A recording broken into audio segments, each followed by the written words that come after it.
ಕೆಂಪನೆ button ಅನ್ನು click ಮಾಡಿ ಈ ಚಾನೆಲ್ ಅನ್ನು ಸಬ್ಸ್ಕ್ರೈಬ್ ಮಾಡಿ ಮತ್ತು ಈ ಚಾನೆಲ್ನಲ್ಲಿ ಅಪ್ಲೋಡ್ ಮಾಡುವ ಹೊಸ ವಿಡಿಯೋಗಳ ನೋಟಿಫಿಕೇಶನ್ ಅನ್ನು ಎಲ್ಲರಿಗಿಂತ ಮುಂಚೆ ಪಡೆಯಲು ಪಕ್ಕದಲ್ಲಿರುವ ಬೆಲ್ ಬಟನ್ ಅನ್ನು ಕ್ಲಿಕ್ ಮಾಡಿ. ತಟ್ ಅಂತ ಕೆಮ್ಮು ನೆಗಡಿ ಕಡಿಮೆ ಮಾಡುವ ಸೂಪರ್ ಮನೆಮದ್ದು ಇಲ್ಲಿದೆ, ಬನ್ನಿ ನೋಡೋಣ.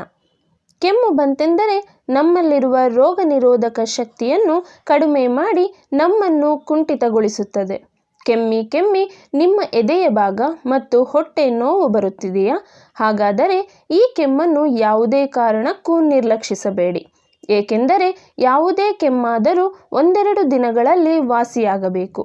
ಇಲ್ಲವಾದಲ್ಲಿ ನೀವು ಸತತವಾಗಿ ಕೆಮ್ಮುತ್ತಿದ್ದರೆ ಆ ರೀತಿಯ ಕೆಮ್ಮನ್ನು ನಿರ್ಲಕ್ಷಿಸದೆ ಒಳ್ಳೆಯ ಚಿಕಿತ್ಸೆ ಪಡೆಯುವುದು ಉತ್ತಮ. ಏಕೆಂದರೆ ಈ ರೀತಿಯ ಸತತವಾದ ಕೆಮ್ಮು ಬ್ರಾಂಕೈಟಿಸ್ ಆಗಿರುವ ಸಾಧ್ಯತೆಯು ಹೆಚ್ಚಿರುತ್ತದೆ. ಬ್ರಾಂಕೈಟಿಸ್ ಎಂದರೆ ಶ್ವಾಸನಾಳದ ಉರಿಯೂತ. ಈಗಿನ ಪೊಲ್ಯೂಷನ್ ಯುಕ್ತ ಗಾಳಿ, ನೀರು ಮತ್ತು ನಾವು ಸೇವಿಸುವ ಆಹಾರದಿಂದ ಅಥವಾ ಧೂಮಪಾನ ಮಾಡುವುದರಿಂದ ಈ ತೊಂದರೆ ಕಾಣಿಸಿಕೊಳ್ಳಬಹುದು. ಶ್ವಾಸನಾಳದ ಉರಿಯೂತ ಮುಂದೆ ಅಸ್ತಮಾದಂತಹ ಕಾಯಿಲೆಗೆ ಕಾರಣವಾಗುತ್ತದೆ.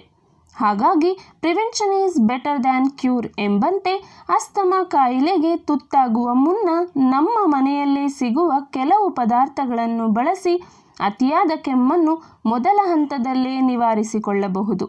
ಈಗ ನಾನು ಹೇಳುವ ಮನೆಮದ್ದು ಅದೆಂತಹುದೇ ಕೆಮ್ಮಿದ್ದರೂ ತಟ್ಟಂತ ಒಂದೇ ದಿನದಲ್ಲಿ ಕಡಿಮೆ ಮಾಡುತ್ತದೆ. ಇದಕ್ಕೆ ಬೇಕಾದ ಪದಾರ್ಥಗಳು: 1 ವೀಳ್ಯದ ಎಲೆ, 5-6 ತುಳಸಿ ಎಲೆಗಳು, ಕರಿ ತುಳಸಿಯಾದಲ್ಲಿ ಉತ್ತಮ, 2 ಲವಂಗ, 1 ಚಿಕ್ಕ ಈರುಳ್ಳಿ ಮತ್ತು 1 ಕಾಳು ಮೆಣಸು. ಈರುಳ್ಳಿಯಲ್ಲಿರುವ ಪ್ರಬಲ ಬ್ಯಾಕ್ಟೀರಿಯಾ ವಿರೋಧಿ ಮತ್ತು ಉರಿಯೂತ ಶಮನಕಾರಿ ಗುಣಗಳು ಶ್ವಾಸನಾಳದಲ್ಲಿ ಉಂಟಾದ ಸೋಂಕನ್ನು ನಿವಾರಿಸಿ ಕೆಮ್ಮನ್ನು ಕಡಿಮೆ ಮಾಡಲು ನೆರವಾಗುತ್ತದೆ. ತುಳಸಿ ಒಣ ಕೆಮ್ಮು ಮತ್ತು ಕಫ ಕಡಿಮೆ ಮಾಡುವ ಶಕ್ತಿಯನ್ನು ಹೊಂದಿದೆ. ಇದರಲ್ಲಿ ಅತ್ಯುತ್ತಮ ಔಷಧೀಯ ಗುಣಗಳಿದ್ದು ಇದಕ್ಕೆ ಆಯುರ್ವೇದ ಚಿಕಿತ್ಸಾ ವಿಧಾನದಲ್ಲಿ ಮಹತ್ತರ ಸ್ಥಾನವಿದೆ.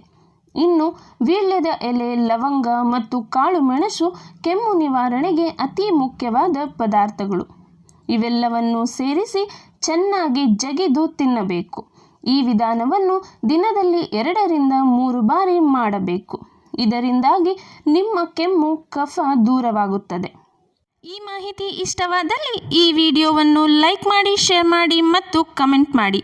ಈ ರೀತಿಯ ಹೆಚ್ಚಿನ ಮಾಹಿತಿಗೆ ಈ ಚಾನೆಲ್ ಅನ್ನು ಸಬ್ಸ್ಕ್ರೈಬ್ ಮಾಡಿ.